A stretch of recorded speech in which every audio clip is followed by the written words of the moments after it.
Welcome to our reflection on the book of Revelation, and we continue at the beginning of chapter 13, where we're told that the beast had 7 heads and 10 horns, and then further down we're told that these heads are emperors. So it seems that I give you a list of the worst and the most hated and the most feared of the Roman emperors. And I don't know anybody who has worked out the list to any level of satisfaction, but the list I'm giving to you is the one that has Domitian as the 8th emperor. And it seems that John wants the 8th one to be Domitian. I'll try and see if I can get that across to you. The first one was Tiberius, who reigned from 14 AD to 37. Amazingly, they don't count the first one, Julius Caesar. Caligula, or Little Boots, was reigning from 37 to 41 AD. Claudius from 41 to 54, and the infamous Nero from 55 to 68. Now, Nero committed suicide, and as a result of his suicide, there was absolute chaos in the empire, and there was 3 emperors in rapid succession. Now, a lot of the scholars trying to get to Domitian leave out these 3 in the numbering, which I'm doing as well. And then you come to Vespasian as the 5th one, who reigned from 69 to 79. And Vespasian had 2 sons, Titus and Domitian, and both of them became emperors. Titus was the 6th one from 79 to 81, very short reign. And then Domitian from 81 to 96, when he was murdered. And that was the same year in which John himself died. Okay, so it would make sense if John was saying that the one who was, is not, and is to come is Domitian, because when Titus was made emperor after his father's death, he was out on one of their campaigns in the Middle East, and he couldn't come back to Rome for some time. And so his brother Domitian picked up the job while his brother was away. And then, of course, when Titus came back and became emperor, he had to step down. So he was and is not. And then he was the one to follow Titus. So the blasphemous titles that are on the heads of the emperors doesn't mean that it's literally written on the heads, but it means that these emperors actually claimed blasphemous titles for themselves. In actual fact, they assumed titles to themselves that belonged to Christ. For example, they were called Divos or Sebastos, which means divine. They were called God or Son of God. Okay, and it's very, very interesting when you read the Gospel of St. Luke and the way St. Luke actually gives you the proclamation of the birth of Christ. He gives it to you in the same language with which Rome would have said that a son to the divine Caesar had been born. It's amazing that Luke actually lived to the age that he did once he had made that kind of declaration. Nero once minted coins on which he had his face on one side of the coin and Saviour of the world on the other side. So you can see that they assumed titles that actually belonged to Christ. And so this is John's way of saying this is anti-Christ. These people are doing the very thing that the great opponent of Christ will actually do. So it meant that the Caesar reigning was the Antichrist. Now, then you're told that there was a beast from the land as well. He said, I saw that in verse 3, that one of the heads seemed to have had a fatal wound, but that this deadly injury had been healed. And after that, the whole world marveled and followed the beast. In other words, there was some kind of a setback for the empire that made the people really give themselves to this system, and that they would worship the beast. Now, worship the beast was emperor worship. And so the terrible choice that was given to the early Christians was, would you offer incense to Caesar or would you offer incense to God? Who is Lord, Caesar or God? So the head that seemed to have been wounded and healed was a temporary setback for the empire. Now that temporary setback could have been the suicide of Nero and the chaos that followed, and then they got back on their feet again with Vespasian. So the wounded and resurrected empire then becomes a parody of Christ dead and risen, wounded and risen. And of course, we saw in chapter 5 of the book of Revelation that when Christ appears for the first time in the drama, as distinct from the vision in chapter 1, that he appears as a wounded lamb, wounded and risen. Okay, so here you have the wounded and risen empire. It's the Antichrist. Okay, and so the beast from the sea is a parody of the Lamb and all that he stands for. And John wants the early Christians to see this, that Satan apes God. He can do nothing else. God is the only model that is there. So both of them have horns, which means power and means of communication. And both of them have swords, but the sword that the Lamb has is the sword of the Word of God, which he carries in his mouth. Both are slain and rise to life and have authority over people. But the difference, the massive difference that John wants to point out is that while the Antichrist shares Satan's throne, Jesus shares the Father's throne. And we will see as this drama pans out who it is that actually reigns. Initially, Satan will give the impression that he's the one in charge and that he's the reigning. Now, in verse 4, we're told that the people prostrated themselves in front of the dragon because he had given the beast his authority. And they prostrated themselves in front of the beast, saying, "Who can compare with the beast? How could anyone defeat him?" Now, that challenge is going to be answered absolutely in the chapters that follow. Who can compare with the beast? Because the name Michael, the name of Michael the Archangel, is who can compare with God. And already we've seen Michael the Archangel defeat Satan in the courtroom in heaven. And now he's got to defeat him in the battleground on earth as well. So who can compare with the beast? It seems that the ordinary people go along with whatever the state says. And that is so even today. That if the government says something, the people will just go along with it. But we're going to see that the people who truly know God are going to follow the scriptures and what the scriptures say about God. Psalm 35 verse 10 says, "Who can compare with the Lord?" Exodus 15:11 says, "Who is like you among the gods, O Lord?" And the extraordinary thing is that in this beast that turns up in the first Christian century, the people have forgotten that God already has beaten the gods of Egypt and has dealt with Babylon and has dealt with Assyria and the other empires that went before this particular one. But people don't read history really, and they don't learn from history, so they're destined to repeat history, unfortunately. It's very important that John emphasizes something in verses 5 to 7 that I want to read for you now. For 42 months, that's 1260 days or 3.5 years. For 42 months, the beast was allowed. It can't happen if God doesn't permit it. He was allowed to mouth its boasts and its blasphemies and to do whatever it wanted. It seemed as if God was sitting back and not caring.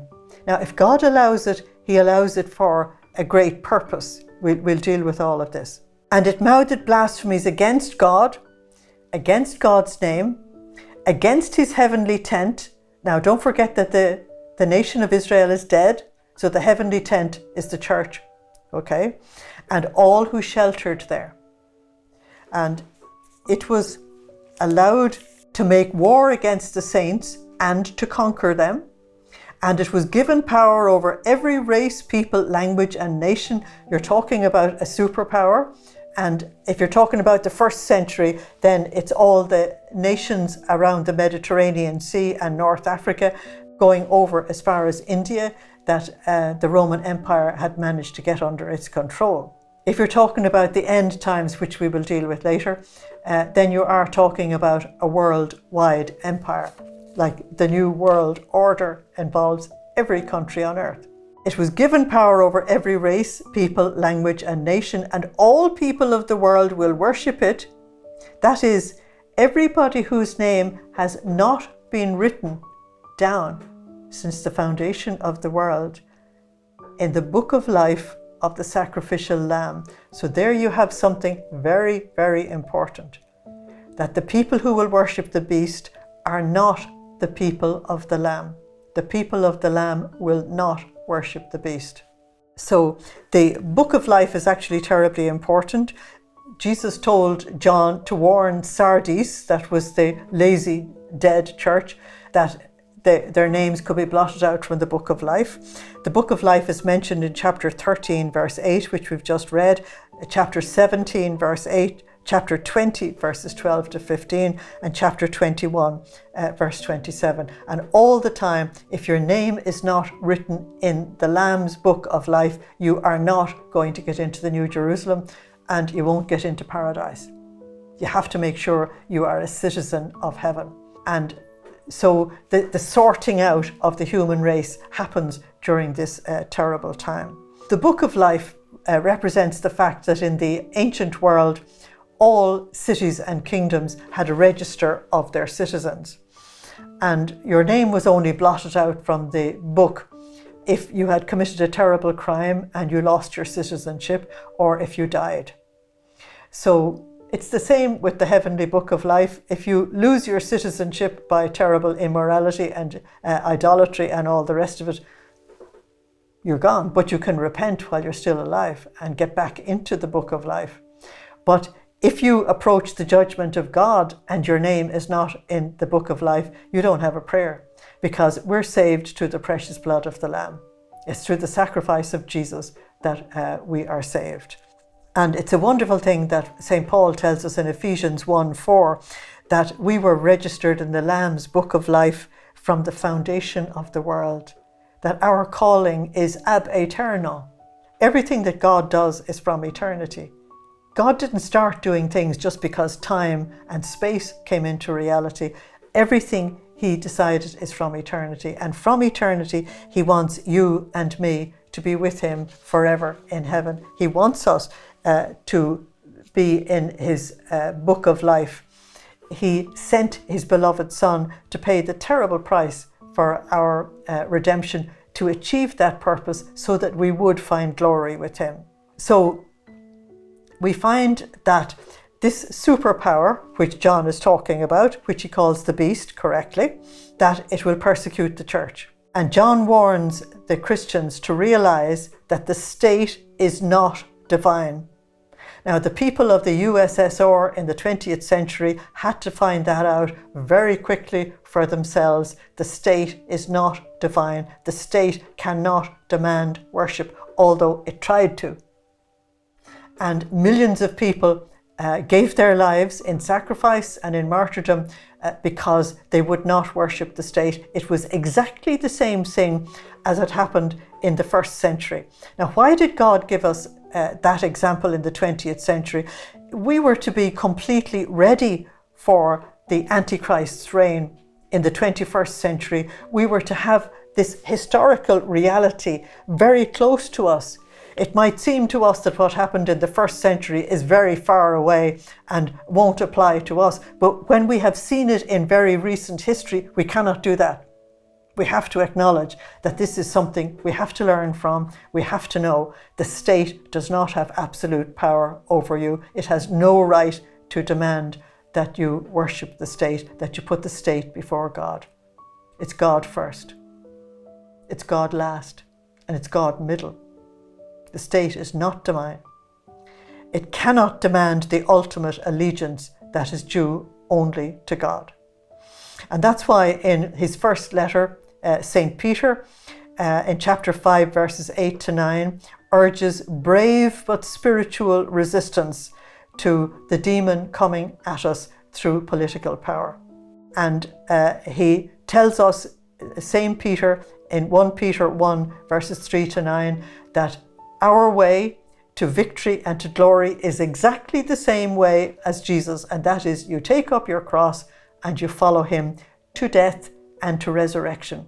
And that's why the people who get all the accolades in the book of Revelation are the martyrs, the ones who paid the price, the ones who are most like Jesus. So if you want to be a person who is taken out of the world and escapes all of this, and you refuse to take up your cross and you refuse to lay down your life for Christ, I just feel sorry for you. I really do. I really do. So John calls us to faithful endurance under trial. Jesus is our model. And the thing I love about St. Peter's letter is that he was the very one in Matthew 16 who said no to redemption through suffering, but God knows the right way to deal with the human race. And if the human race could be redeemed any other way, he would have done it.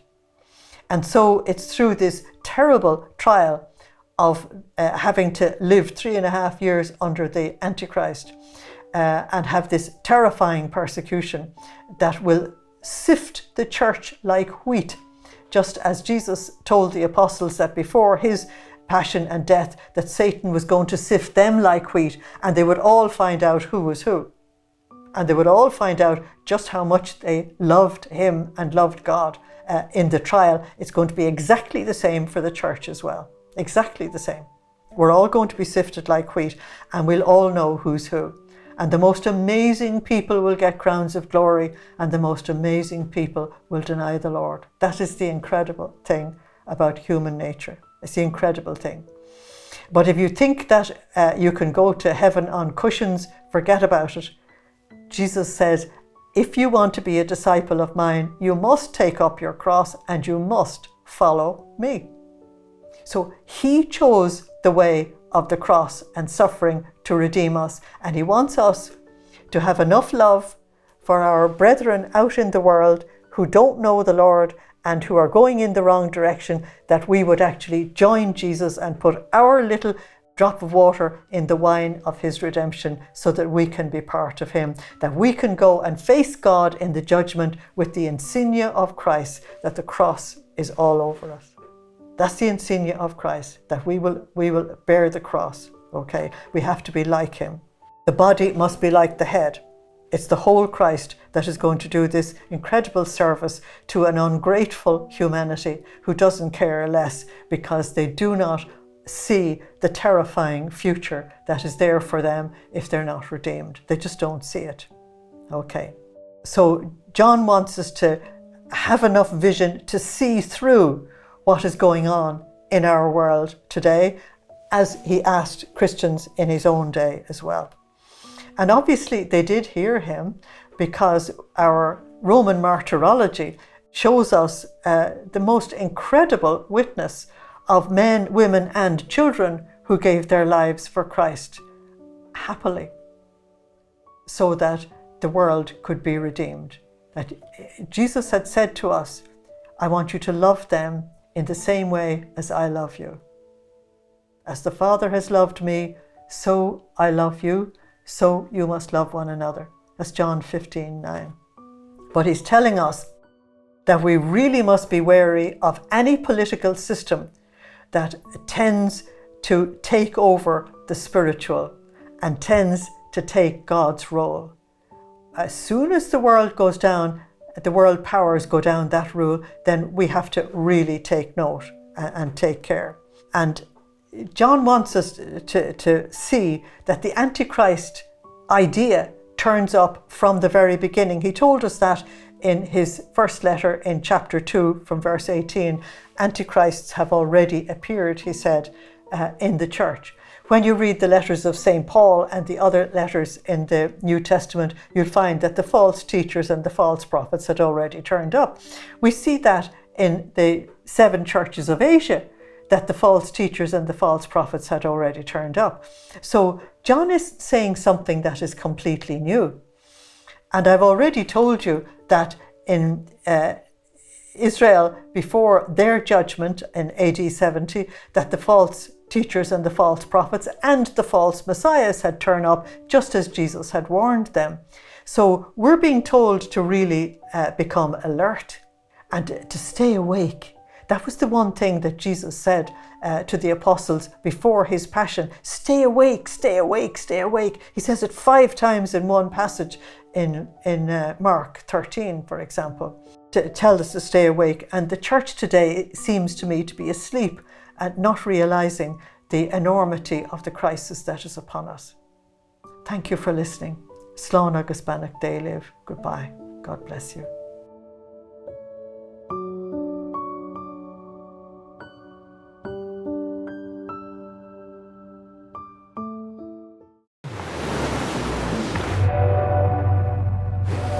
Are you searching for answers?